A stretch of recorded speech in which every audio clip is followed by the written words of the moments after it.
I love fishing in the springtime. It's funny how fast things change. I just put the boat in the water on this particular body of water. Started off with a crankbait. I was thinking the water would be kind of in that low to mid 50 range. Fished for a little bit and honestly didn't get any bites. Looked down at my helixes and realized that, hey, this water's a lot warmer than what I was thinking. And I'm saying a lot because instead of 53 or 4, it was 58. It doesn't sound like a whole lot, but to a bass in the springtime, that 3 or 4 or 5 degree water temperature difference is huge. It completely changes their mood. I really start transitioning to think actual spawning, you know, the fish right up there where they're gonna spawn. When that happens, it's time to lay a lot of those hard baits down. The best way for me to start catching those fish, numbers and size, is going to a weightless technique with a soft plastic bait. Oh, that's a big girl right there. 本期视频特别推荐3700配件盒，欢迎大家进店选购。 For me, I mean, something that I'm so very fond of is a wacky worm. I mean, I don't know how many big fish that I have caught over the years on a wacky worm, how much money I've won with it in tournaments, but it would be a lot. A wacky worm in clear water, dude, is so hard to beat, especially if you know those fish are shallow. This is like pre-spawn. This water's upper 50s.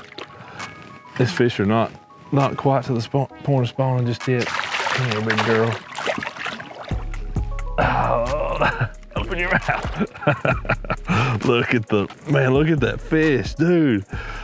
So gorgeous and healthy. What a specimen. My goodness, that fish is so pretty. She's got that wacky worm, that red line right in the roof of her mouth, exactly where you want to get them. The wacky sticko on a crossover ring. I'm gonna get her unhooked.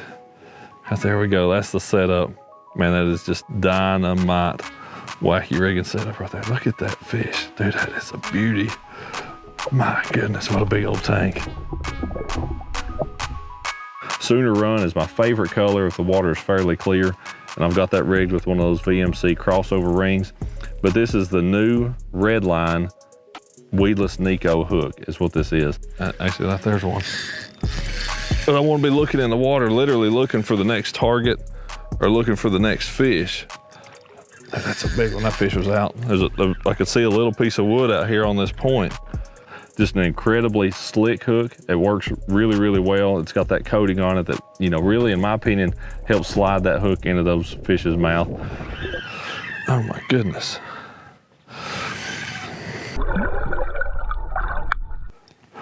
Oh, dude. Come here. Don't sling my worm off, buddy. Let me get a hold of you. Just pulled it right out there on that point, dude. And it had sank a couple feet before that fish eased up. I didn't see it. I was just threw up ahead of the boat, letting it sink. And, you know, just while I was looking and ease up and I feel a little tick. And there the fish goes. What a big old giant. My goodness. Dude, that's a crazy fish. Wow. Out she goes. Man, it's just a ball because it's such a fun time of the year when those fish are really getting up there shallow. It becomes such a visual game. A big thing that I'm always trying to pay attention to, you know, as I'm looking in the water and stuff, looking at the color of the bottom. That's such a big deal. You know, whether you're trying to just find a clean place or if you're looking to actually find, you know, what truly is a bed or something, just trying to find those places where the bottom color is a little bit different.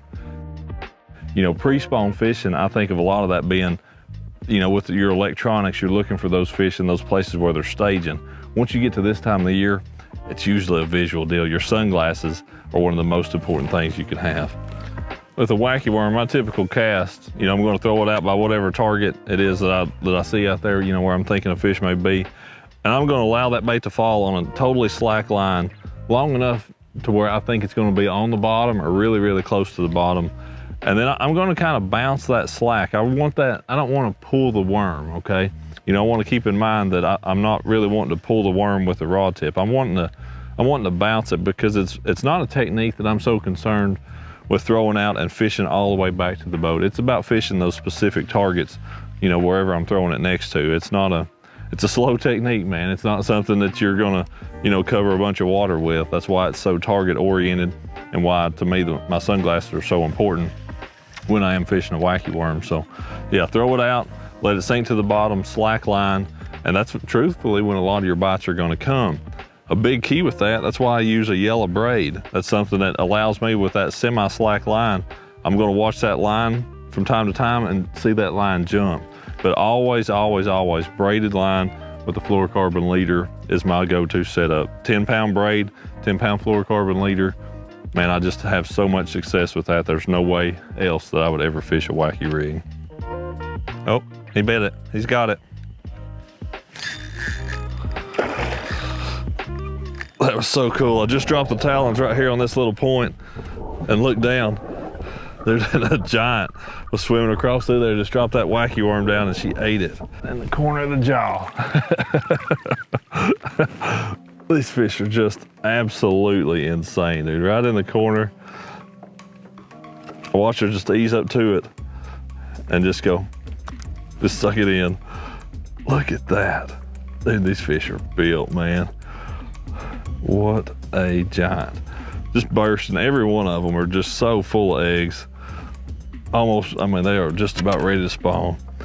Big old pretty things. Yeah. One bait style is that wacky rig. The other one, and something for the particular situation that I'm dealing with here, you can see some of the moss and grass and stuff in the background. Very similar setup here. What I've got is a 5-inch Bass Pro Stick-O worm rigged on that VMC Redline hybrid wide gap hook. And the benefit with going with the straight rigged stick worm versus the wacky worm is when you get in these places where there's a lot of moss and a lot of grass and stuff, it's gonna slide through some of that cover a little bit easier. Still gonna have the fall that weightless worm has, but it's actually gonna come through some of that cover a little bit easier where that wacky worm wants to grab onto the moss and grab onto some of the grass sometimes and can mess that presentation up. Man, I love to fish stuff weightless. It's such a fun way to fish. You can skip it under cover really well, and you can catch a lot of those fish that you'll start seeing up there cruising around shallow that just really won't bite much else. Look at that one. Golly. I'm talking about thick from head to tail. Weightless is the way to go when you're starting to see that happen early in the spawning time of year when those fish are just getting up there, getting started on those beds. That fish is well over 7.